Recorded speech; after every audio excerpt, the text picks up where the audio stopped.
When it comes to Christmas, I always think about presents, and I think about gift giving, and I think about my friends around the world. And I have the biggest audience of people who have followed me and supported me through the years. So this year I want to say a big thank you for all you've given me, all of you out there, hundreds of thousands of you that have encouraged me to do what I do.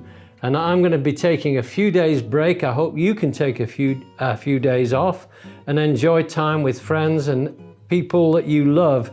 And I just want to say a big thank you, a bigger thank you than I've ever said before, because this has been so valuable for me at my age, 76 in January. It's coming up fast, and I just have enjoyed life so much since we started doing these videos.